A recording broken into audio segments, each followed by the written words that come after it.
Hey everyone, this is Carmen Luccio, and I want to talk about a new world order.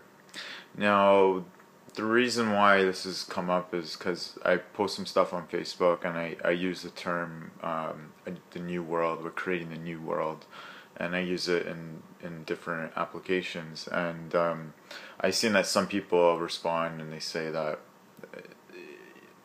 they kind of think that it ties into some people see that there's this new age deception going on, which I agree. I believe there is some new age deception happening, and they think that there's a plan by the Illuminati and powers that be to infiltrate and create a controlled opposition within the new age community that support a new world and things like that. And that's probably right to a certain degree, perhaps. But I just want to say that no matter which way you put it, we still need to create a new world. And a lot of people who are truth seekers, they're stuck in the Alex Jones consciousness and the fear-based conspiracy consciousness, and they're afraid of a new world order. It's like the new world order is the biggest nightmare for them, and they just want to maintain their status quo of what their country has been, and the current infrastructure of the world does not work anymore. We need to change it. Things need to happen, and we need a new world order. We don't need the new world order that the powers that be are trying to implement. We need our own new world order that has no hierarchy. It's a collective. It's ruled by the collective.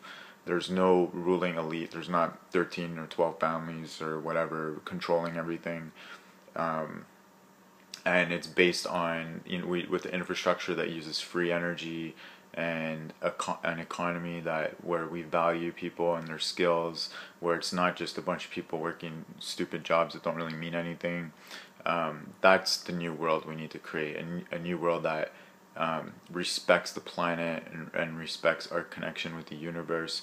That's the new world we need to create, and we need a new world order to support that. And like I said, not the new world order that the Illuminati are trying to implement. We need to implement our new world order, and we do need to implement a globalized society.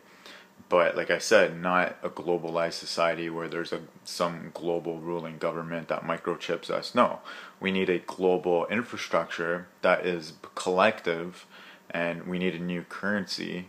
We definitely, the current currencies that we use and the way money is today is all based on deception. It's all the bankers and the banks are all, it's all backed by nothing. It's all just debt that just is money printed out of thin air, and we're just accumulating all this debt. And a lot of people say that we should be using gold and silver and heavy metals, and I think that can be it does definitely have more value than the dollars that we're using today. But I still don't believe in that. I think that we shouldn't be mining metals out of the planet. That's bad for the planet. And I see this.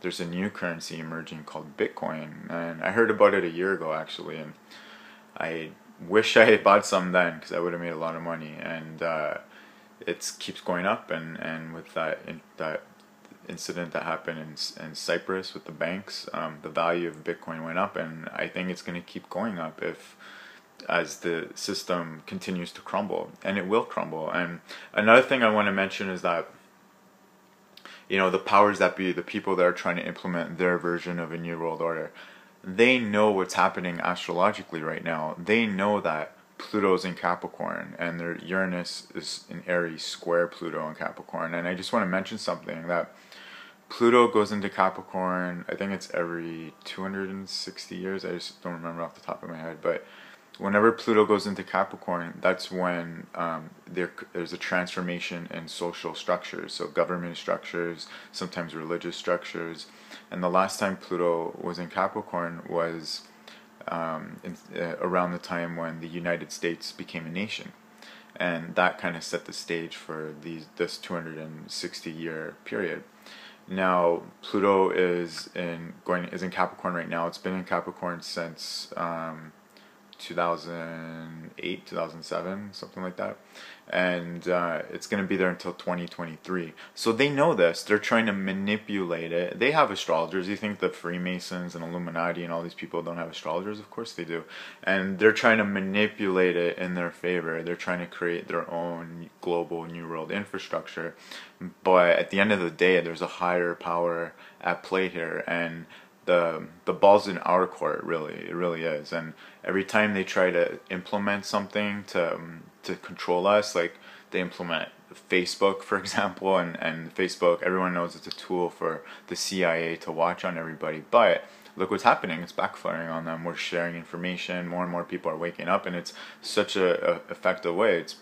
It's way more effective than, you know, the pre-Facebook days. I became a truth seeker before Facebook came out, or before it was public anyways. And you know, there's a lot of stuff on the internet then, but now with the way Facebook works, it's way more effective. And you know, it's just, social networking is an amazing tool for the co-creation of the new world. And it's very Aquarian as we enter the Aquarian age. Aquarius and Uranus rule technology, and it rules collective consciousness, and that's, the internet is sort of creating that external infrastructure for the collective consciousness, and it's getting us to a point where it's going to help set us up in a way that, you know, like for example, we're learning about spirituality, we're learning about you know, different holistic modalities and holistic perspectives, and as through the internet, because we're not going to learn about these things on the 6 o'clock news, we're not going to learn about them on major mainstream TV. So the internet is a tool for that. The internet facilitates that process within the collective consciousness, and then, you know, as we continue to progress on this path, then, you know, sometime down the road, we're going to be these telepathic super light beings that we're not even going to need all this stuff. We're not going to need currencies and the internet and technology, and maybe we will to a certain point, but eventually, you know, we're going to transcend that. We're going to be these telepathic light beings living in a completely different world than we're in now. But I think we have a long way to go for that. Until that might be another 1,000 years maybe. But yeah, I just want to make that clear that we're still creating this. We are creating the new world. We need to create the new world. And how do we do that? Well, first and foremost, you need to be doing what fulfills you. You need to be doing what brings joy into your life, and that's the line of work you need to be doing. And we need to get out of our heads and say, oh, you know, like, you know, even me, like sometimes I'm under pressure to make money, and I find that the more I do what I enjoy, the more I focus on what fulfills me, the more things manifest into my life, and as long as I'm out of my head, and that's what we all have to do. We have to find what's fulfilling for us and follow that divine flow, and everything will unfold itself. And that is basically the foundation for how you're going to plug yourself into the infrastructure of the new world, and how we're going to co-create the new world. So yeah, thanks for watching, and stay tuned for more.